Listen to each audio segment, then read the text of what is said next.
Countrywise this week is at a house where the clock stopped one day in 1937. It's a stately home with £1 million price tag, but a law that means no one can ever live in it. And that's a pity, because it's got the most amazing water feature in the whole of Britain.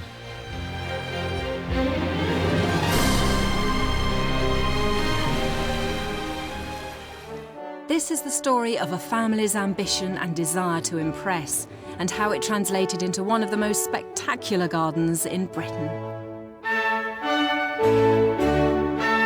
The course of a river's actually been altered to make lakes and cascades and canals. But just look at the view that's been greeting visitors here for nearly 300 years. It's a vista that says, "I've arrived."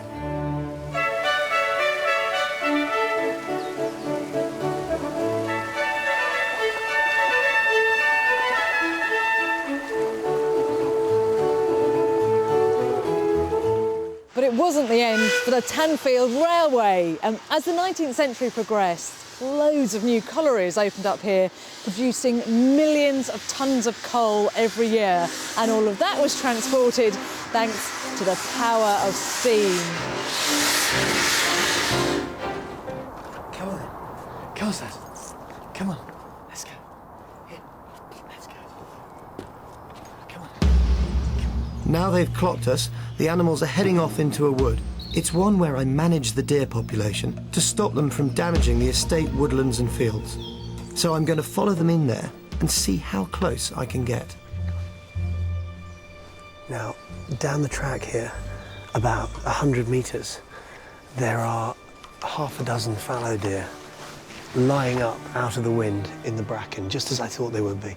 And they're invisible, unless you know what to look for.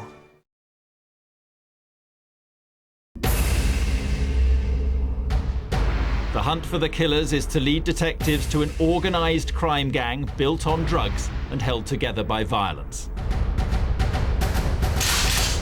They killed people, they tortured people, they terrorised people. The #1 murder suspect, seemingly untouchable gang leader Colin Gunn, overlord of a tough council estate.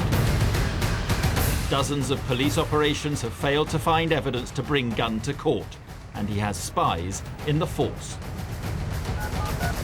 We've been working on it, nothing's come of it, got no evidence. Will this double killing give detectives the ammunition to put an end to gun law?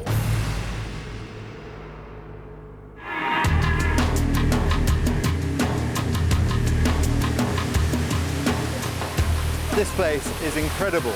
You can see how popular it is with tourists. And the moment you step in here, the smell, the whole atmosphere is rainforest.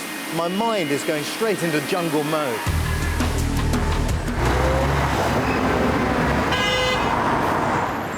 In an age where the car is king, roads can act as barriers, especially if you're travelling on foot. They can divide communities and carve up our towns and cities. I mean, tell me, did Robin Hood really exist?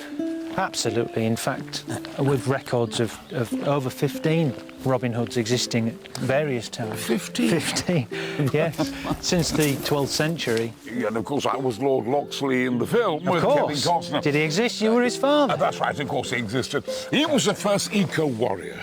Absolutely, absolutely. His home was the forest. The forest protected him. It feels very funny being here on my own. You know, it's just as though I'd like my mates to be here with me.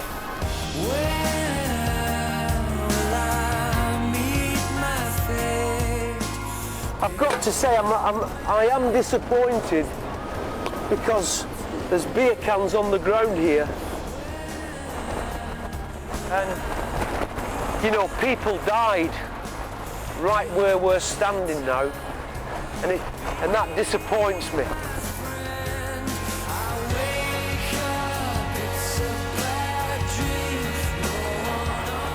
In fact, it makes me very sad.